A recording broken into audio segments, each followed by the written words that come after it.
hair is so fucked up, man. I don't know why it's doing this today. It's probably because I haven't been able to pay attention to anything of anything that happens to be anything because I've just been going nuts. Um, as you can probably tell, I've been crying and it's 1 a.m. Normally around this time I will have been asleep, but I'm not. I'm stuck awake. I had one meal today. One. This thing happens to me when I'm really upset where I can't eat food without having to force myself to eat food. And even then, it's really hard. Like, I'll feel nauseous the whole time.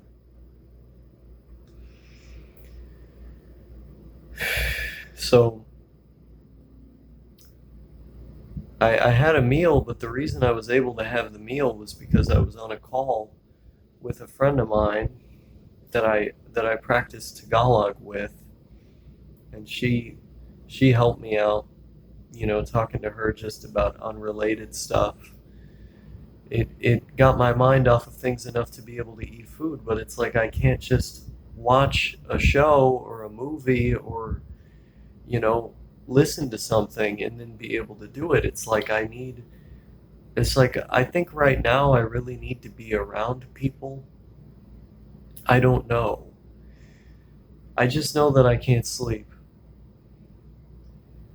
Um, I had specific things I wanted to talk about in this video, but I don't remember what they are, to be honest. I mean, it's so late now that, like, I don't know. I mean, I had trouble sleeping last night, too.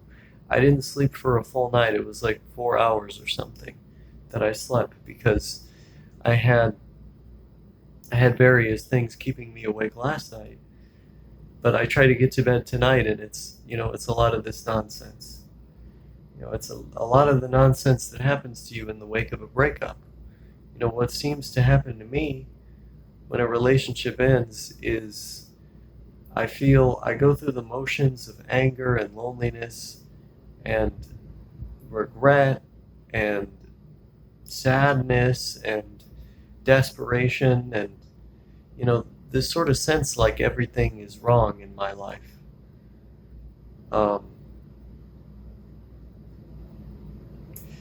you know, it's funny. It's like I wanted to keep being her friend in the wake of all of this, but I couldn't.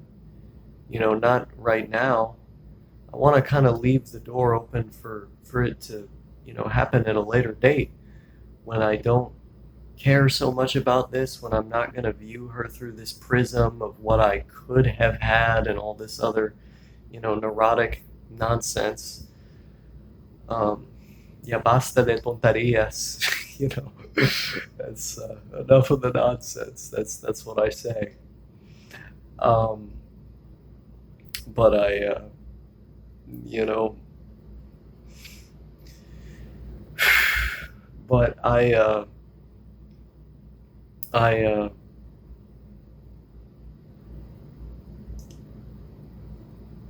don't remember now. I just started drifting off for a moment there, but um, oh man, what was it? I just had it. Oh yeah, so yeah, I don't want to view her through that prism of what I could have had just because I think it's kind of unfair and it makes things awkward. Everybody's an autonomous person. You got to respect that, right? And I don't want to do any kind of awkward or possessive thing by mistake, right? I want to let all this process first before I can go back to being friends with my friend. Um, and it's weird because, like, when I closed out our DM together and left the room on Element, I looked over at the profile picture as I was considering doing this, and I had the thought through my head that, like, I can't even look at this. I don't want to see this when I'm going through my people on my list. I don't want to see this on the side here because I feel like I am looking at the profile picture of someone I knew that literally died.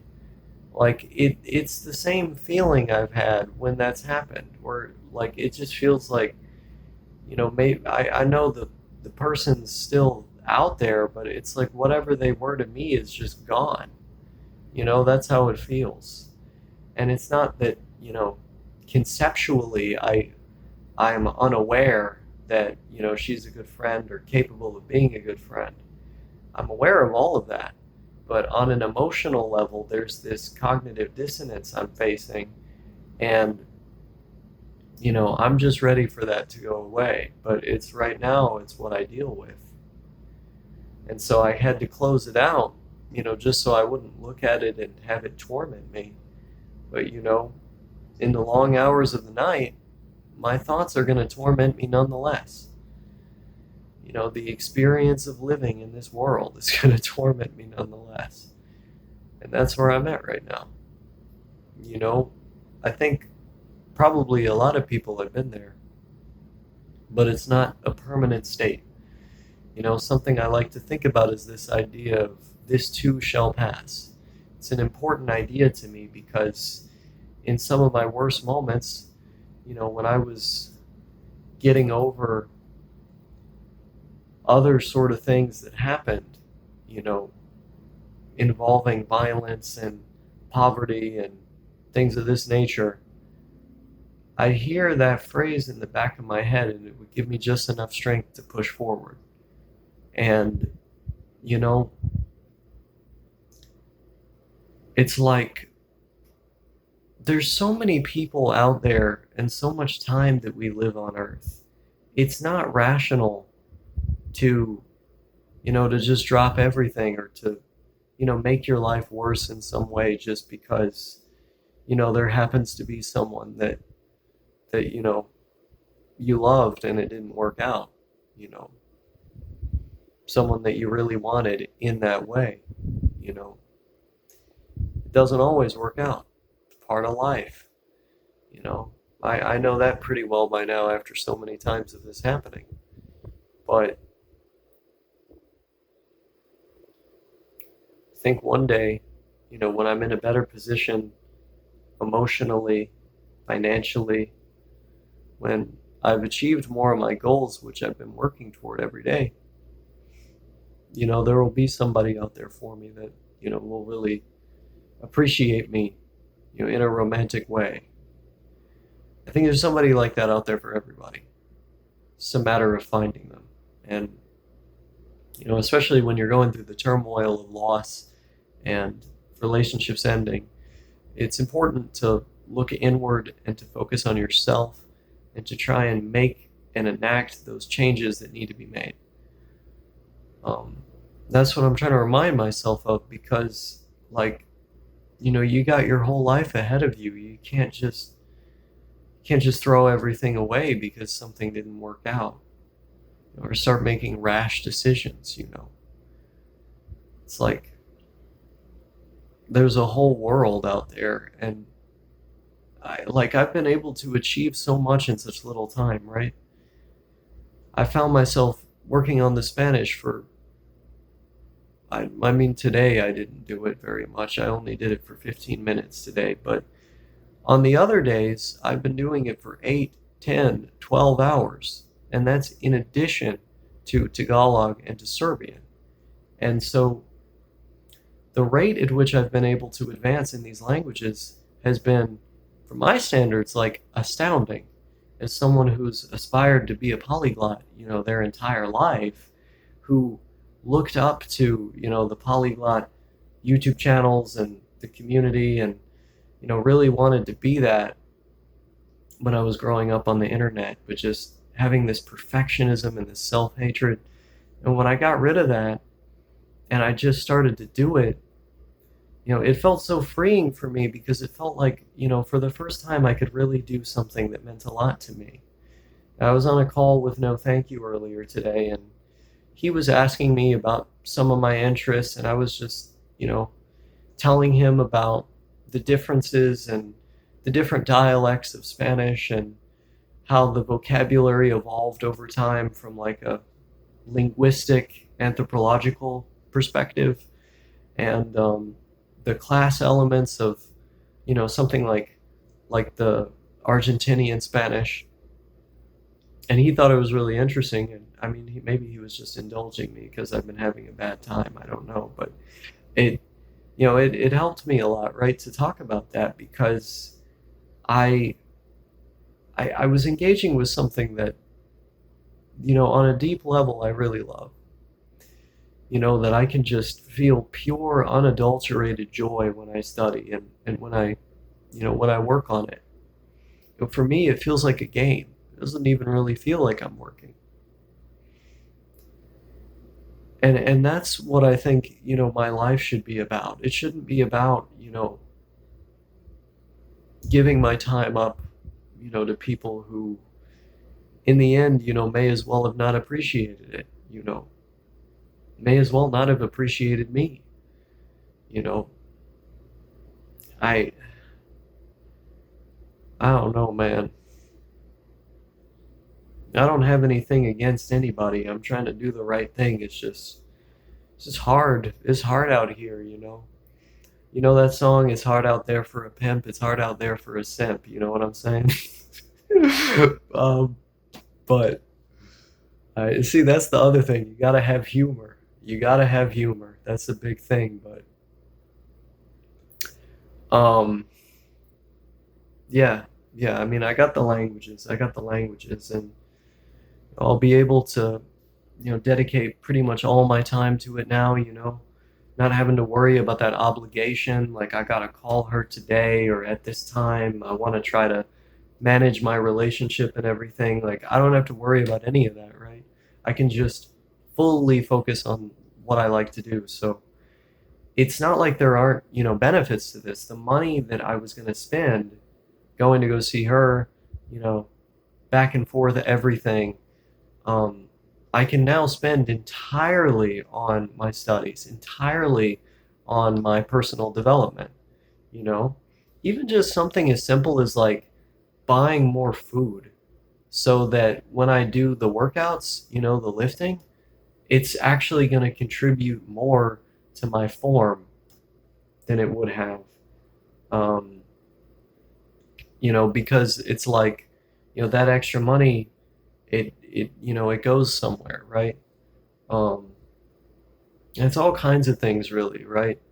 It's like there was a time, there was a time when I just fucking flipped through this thing for fun. I just flipped through this thing for fun.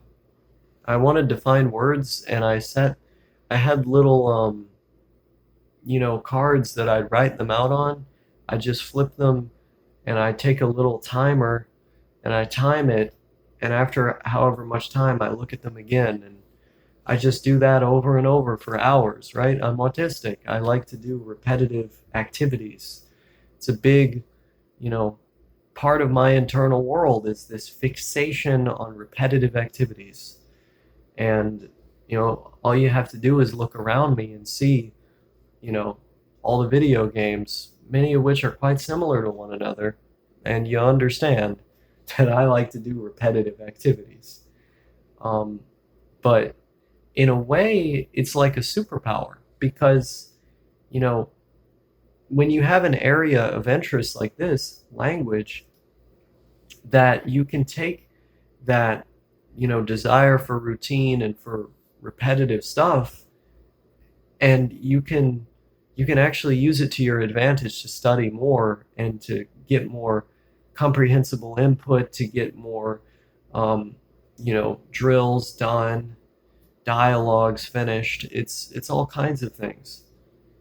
Um, you know,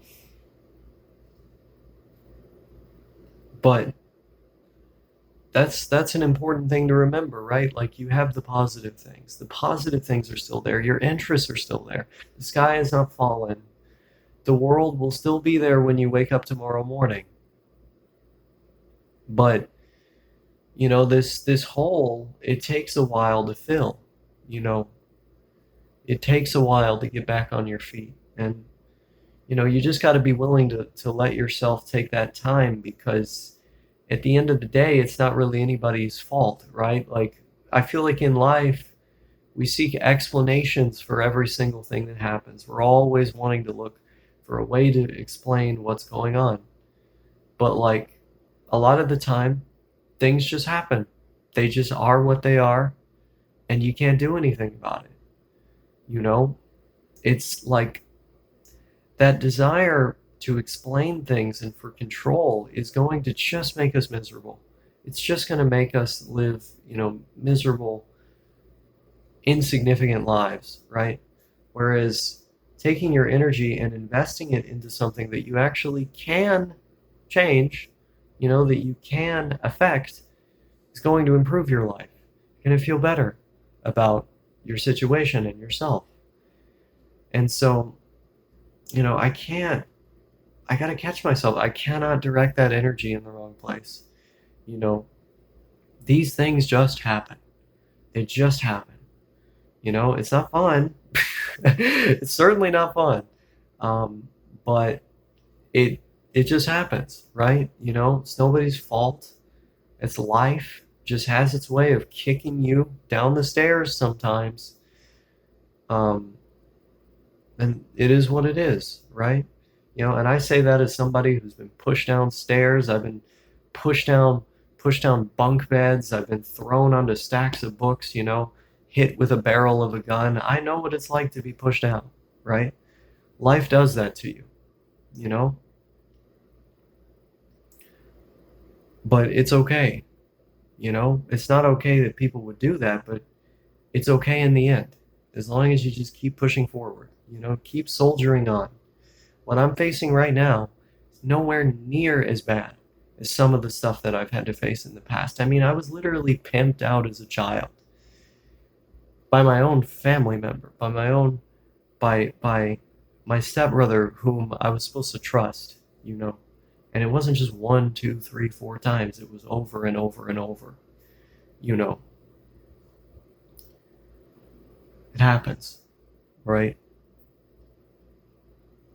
Whatever I had to face right now, it's not as bad as that. It's not as bad as all these things.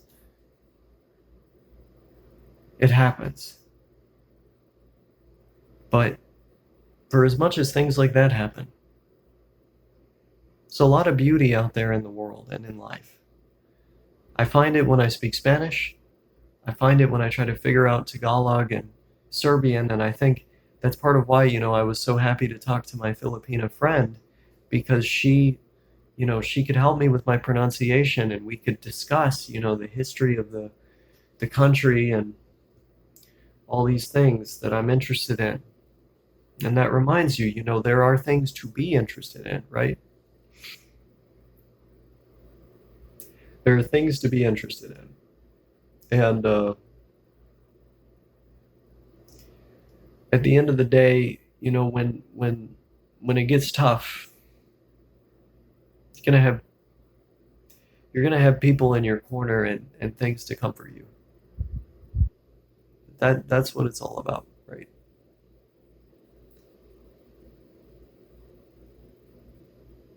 You gotta enjoy life. It's about enjoying life.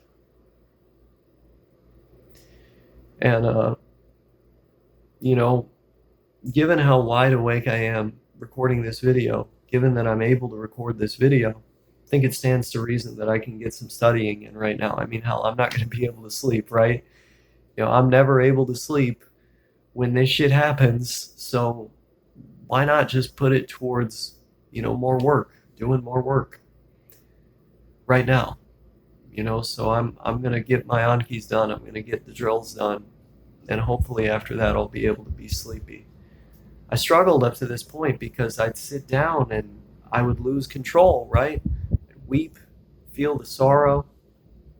It's like that movie, Oh Brother, Where Art Thou? Remember that song? I am the man, constant sorrow. But, you know,